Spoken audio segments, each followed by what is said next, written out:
नमस्कार, अतुल्य लोकतंत्र चैनल में आप सबका स्वागत है। मैं हूं आपका अपना दोस्त अतुल्य कुमार। बिहार में खेला हो गया है साहब।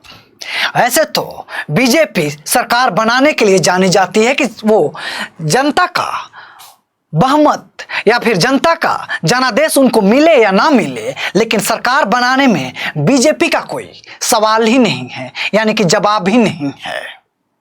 लेकिन बिहार में इसके विपरीत खेला हुआ है साहब। बीजेपी जदयू के साथ 2020 का विधानसभा चुनाव लड़ती है और नीतीश कुमार के सर पे बिहार का ताज सौंपती है। और 2022 में वही नीतीश कुमार, जिनको पलटू राम, कुर्सी कुमार ऐसे तमाम नामों से संबोधित किया जाता है, वही नीतीश कुमार एक बार फिर से बिहार के विपक्ष की पार्टी आरजेडी से गठबंधन कर लेते हैं और उनकी गोद में जाके बैठ जाते हैं। मैं ये गोद शब्द का इस्तेमाल इसलिए कर रहा हूं क्योंकि जब ये इलेक्शन था 2020 का, तब नीतीश कुमार अपने ही मुख से कह रहे थे कि आरजेडी को वोट मत दीजिएगा, क्योंकि आरजेडी यानी कि जंगल राज।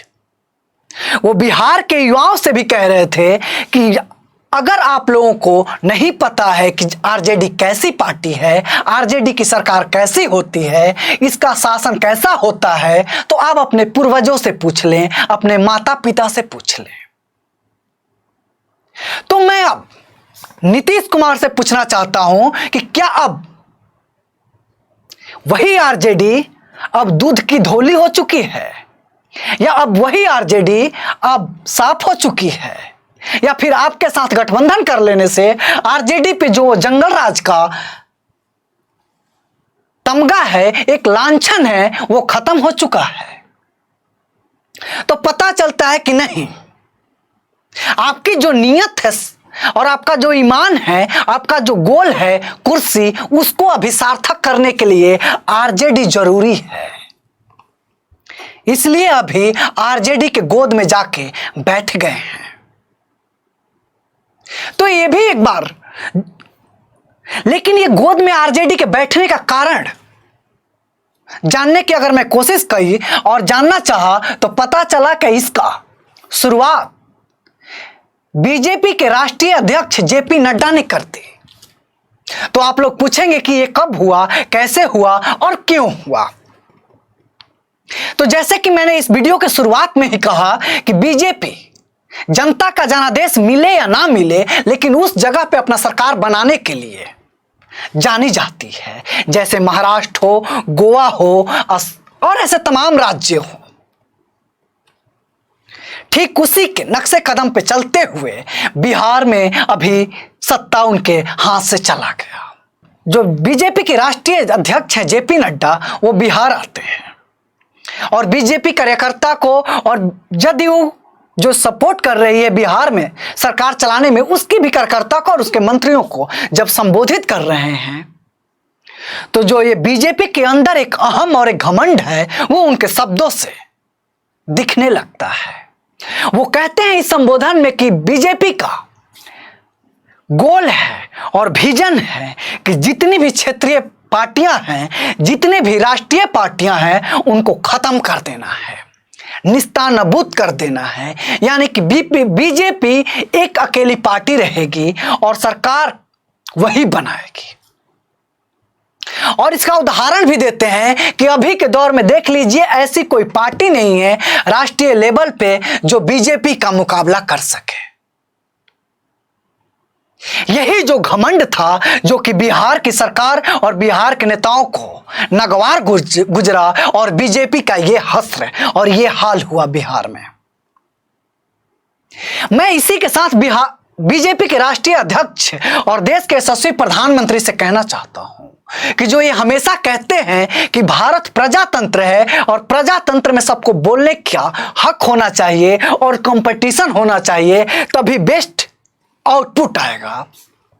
तो जो ये आपका रवैया है, जो आपका ये सोच है, जिस तरह से आप काम कर रहे हैं कि आप विपक्ष रहने ही नहीं देंगे और आप बुरा करें या भला करें, आप ही को हम चुने, तो आप कौन सी प्रजातंत्र की बात कर रहे हैं? ये तो प्रजातंत्र हुआ ही नहीं। जो है हम ही हैं, हम ही भगवान हैं, हम ही को पूजा कीजिए, ये वही वाली बात हो गई। लेकिन इसके साथ ही मैं ये भी कहूंगा कि साहब, बिहार वो राज्य है जहां की देश की दशा और दिशा दोनों तय करता है, जहां से निर्धारित की जाती है कि राजनीति किस विषय पे होगी और किस पे नहीं होगी। अभी भारत में अग्निवीर नामक एक परियोजना स्टार्ट हुआ है। इसी के तहत बिहार में अग्निवीर के तहत बिहार के 4 मंत्री जो बीजेपी से आते हैं वो अग्निवीर से सेवानिवृत्त हो चुके हैं, अग्निवीर परियोजना के तहत। अगर हम नीतीश कुमार की बात करें तो नीतीश कुमार वो दूल्हा है जिसकी शादी में हर एक दल की पार्टियां शिरकत करना चाहती है, क्योंकि इंसान को दूल्हा बनना ज्यादा अच्छा लगता है। बिहार में 2 साल निकल चुके हैं विधानसभा चुनाव के, लेकिन विकास के नाम पे घंटा हुआ है। ये जब लोग अपनी सत्ता बचाने के लिए, सरकार को जोड़ तोड़ करने के लिए इसी में समय गंवाएंगे तो सरकार विकास क्या करेगी, हमारे लिए कार्य कब करेगी? तो पता चलता है कि हम बस वोट देने के लिए और ये जो नाच होता है राजनीति का उसको देखने के लिए है। हम बस वोट बैंक और प्रजातंत्र कहने के लिए हैं। हम बस एक वोट बैंक नामक जीव बन के रह गए हैं। जब इलेक्शन आएगा हम याद किए जाएंगे।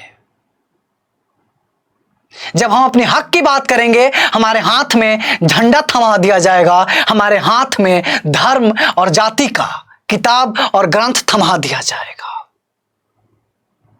हमें जब स्कूल की याद दिलाए, जब हम स्कूल की बात करेंगे तो हमें बता दिया जाएगा कि आपका मंदिर, मस्जिद, गुरुद्वारा ये सब खतरे में है, पहले इनकी रक्षा कीजिए, तब तक हम स्कूल को बेच देंगे। किसी एक महान शख्स ने कहा था कि अगर किसी देश को खत्म करना है तो उस देश का एजुकेशन सिस्टम और एजुकेशन को खत्म कर दीजिए, देश अपने आप खत्म हो जाएगा।